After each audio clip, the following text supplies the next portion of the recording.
Praise the Lord. ഇത് ഒന്നാമത്തെ സഭാകാലത്തിൻ്റെ രണ്ടാം ഭാഗമാണ്. ഇപ്പോൾ മാക്സിമം 10-15 മിനിറ്റിനകത്ത് നിർത്തുകയാണ്. കൂടുതൽ എല്ലാവർക്കും സമയം ഇല്ല ആർക്കും, അതുകൊണ്ട് ചുരുക്കി പറയുകയാണ്. അപ്പോൾ കർത്താവായ യേശുക്രിസ്തു നാമം അശേഷം മിണ്ടരുത്, ആരോടും ഉപദേശിക്കരുതെന്ന് പറഞ്ഞ പിശാച് പറഞ്ഞതാണ്. വ്യക്തമായിട്ട് പറയുന്നു, അത് പറഞ്ഞത് പരിശുദ്ധാത്മാവല്ല, മഹാപുരോഹിതന്റെ ഉള്ളിൽ പിശാച് കയറിയിട്ട് പറഞ്ഞതാണ്. നോക്കൂ, എതിർ ക്രിസ്തുവിന്റെ ഉദ്ദേശം എന്താ? ക്രിസ്തുവിന്റെ വചനത്തിന് എതിരെ നിൽക്കുക. അപ്പോൾ തന്നെ നിൽക്കുന്നു. അത് ഇന്ന് വരെ 2000 വർഷം വരെയും അത് നിലനിന്നിട്ടും ആരും മനസ്സിലാക്കുന്നില്ല. അത് ദൈവകൃപയാൽ മനസ്സിലായത് കൊണ്ടാണ് ഇത് തുറന്ന് സംസാരിക്കുന്നത്. അത് നിങ്ങൾ മനസ്സിലാക്കുക, ശരിയായതിനോടൊപ്പം നിന്നുകൊള്ളുക. ഓക്കെ, ഇനി ഇന്നത്തെ മഹാപുരോഹിതന്മാര്, ശാസ്ത്രിമാർ, ബൈബിൾ പണ്ഡിതന്മാര് എല്ലാം പറയുന്നത് കേട്ടിട്ട് നിങ്ങളാകുന്ന ഈ ജനം മുഴുവൻ മിണ്ടാതിരിക്കുകയാണ്. നിങ്ങൾക്കൊന്ന് പറയാൻ ഒരു ധൈര്യമുണ്ടോ? ഈ പുരോഹിതനെ നോക്കിയിട്ട് യേശുക്രിസ്തു നാമം നൽകിയിരിക്കുന്നു, ഒറ്റ നാമമേ നൽകിയിട്ടുള്ളൂ, വേറൊരു നാമവും ഇല്ല. ഇന്നും 2 സഹോദരിമാരോട് ഒന്ന് ട്രാക്ട് എടുക്കാൻ വന്നതാ. അവർ വന്ന് യേശുക്രിസ്തു നാമത്തിലെ സ്ഥാനമാണെന്ന് കേട്ടപ്പോൾ അവർക്ക് ട്രാക്ട് വേണ്ടെന്ന് പറഞ്ഞ് പോയി. പെന്തക്കോസ്തിലുള്ള ഒരു സഹോദരിമാരാണ് വന്നത്. അപ്പോൾ അവർ ഏത് നാമത്തിൽ കെട്ടപ്പെട്ടിരിക്കുന്നു? ഏത് സഭയായിരിക്കുന്നു? ഏത് വിശ്വാസമായിരിക്കുന്നു? അപ്പോൾ ചോദിക്കുന്നത് യേശു നാമക്കാരനോ? അപ്പോൾ അവർ പിശാചിന്റെ നാമക്കാരോ? ഓക്കെ, അപ്പോൾ നിങ്ങൾക്ക് വേണ്ടി അപ്പോസ്തലന്മാർ അന്ന് സംസാരിച്ചിരിക്കുകയാണ്. അപ്പോസ്തല പ്രവൃത്തി 4:19. അതിന് പത്രോസും യോഹന്നാനും, ദൈവത്തെക്കാൾ അധികമായി നിങ്ങളെ അനുസരിക്കുന്നത് ദൈവസന്നിധിയിൽ ന്യായമോ എന്ന് വിധിപ്പിൻ.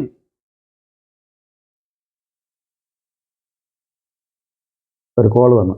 അപ്പോൾ ദൈവത്തെക്കാൾ, നമുക്ക് മഹാപുരോഹിതന്മാർ, ശാസ്ത്രമാർ, വേദഗ്രന്ഥത്തെ തലനാരിഴ കീറി പഠിച്ചിരിക്കുന്ന അവർ പറയുകയാണ്, അവരോട് ചോദിക്കുകയാണ്, ദൈവസന്നിധിയിൽ ദൈവത്തെക്കാൾ അധികമായി നിങ്ങളെ അനുസരിക്കുന്നത് ന്യായമോ എന്ന് വിധിപ്പിൻ.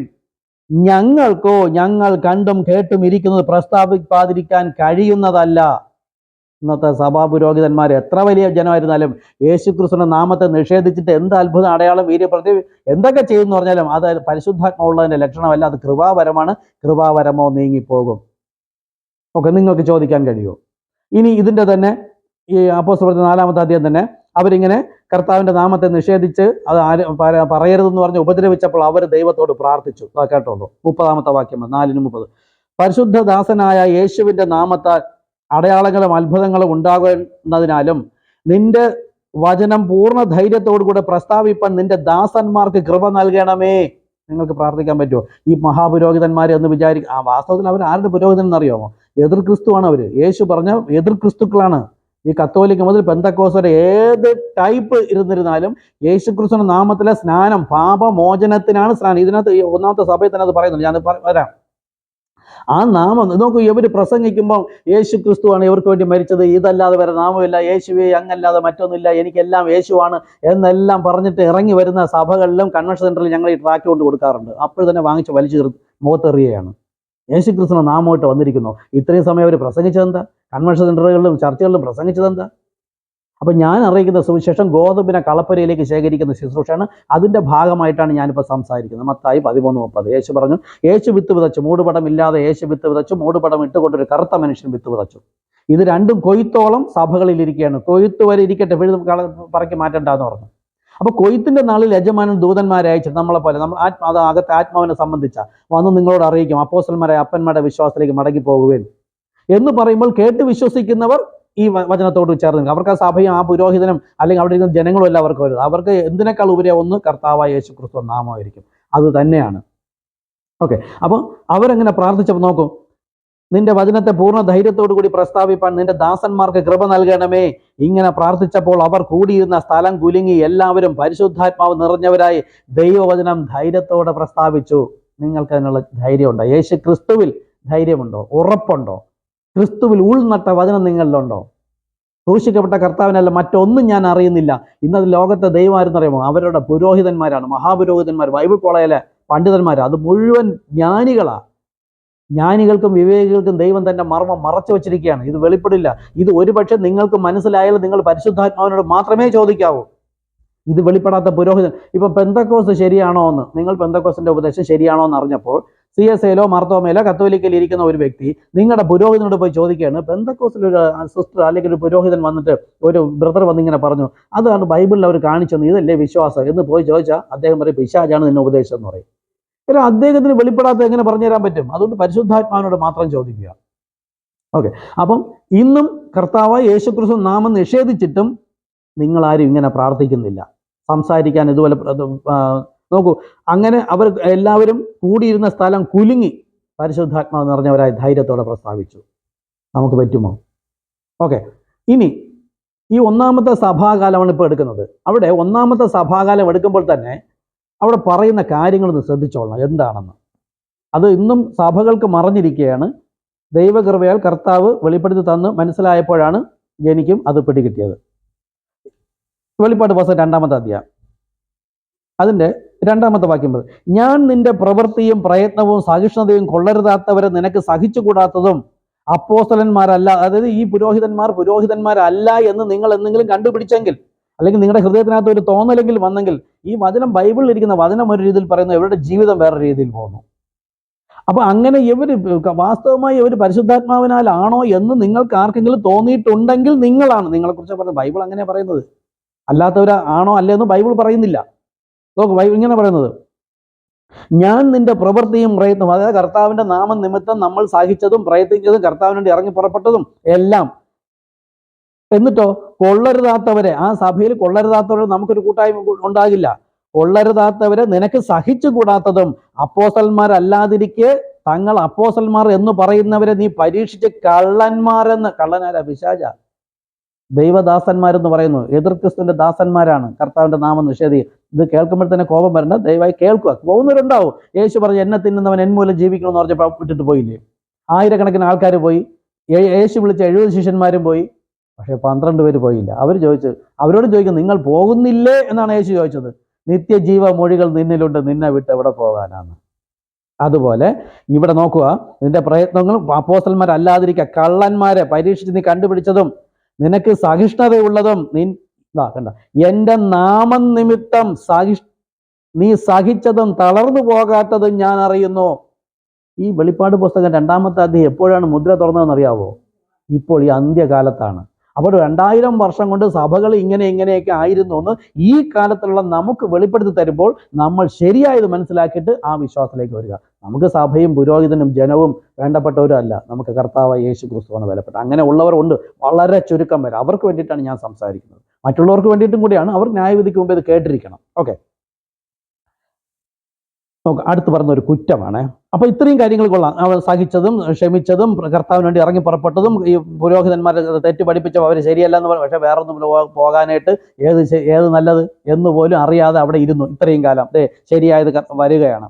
അപ്പോഴും ഒരു കുറ്റം കർത്താവ് പറയാണ്, നീ പരീക്ഷിച്ച് കള്ളന്മാർ എന്ന് കണ്ടതും നിനക്ക് സഹിഷ്ണുതയുള്ളതും എൻ്റെ നാമം നിമിത്തം നീ സഹിച്ചതും തളർന്നു പോകാത്തതും ഞാൻ അറിയുന്നു.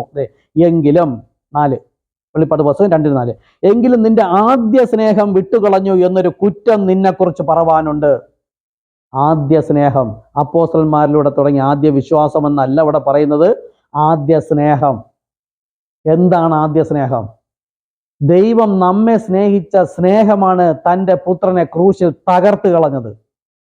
കാൽവരി ക്രൂശിലെ യാഗം, പാപപരിഹാര യാഗം, പാപമോചന യാഗം, ക്രൂശിലെ പീഡ, പഴി, ദുഷി, ഞാൻ ചെയ്തു പോയ എൻ്റെ തെറ്റുകളുടെ ശിക്ഷയേറ്റതും പാപത്തിൻ്റെ ശമ്പളമായ മരണം ഞാൻ വരിച്ച് നശിച്ചു പോകാതിരിക്കാൻ എനിക്ക് പകരമായി കർത്താവ് മരിച്ച് അടക്കി ഉയർത്തെഴുന്നേറ്റിരിക്കുന്ന അതാകുന്നു സ്നാനം. ക്രൂശ്, മരണ, അടക്ക, പുനരുദ്ധാനത്തോടുള്ള ഏകീഭാവം എന്ന നല്ല മനസാക്ഷിയാണ് സ്നാനം.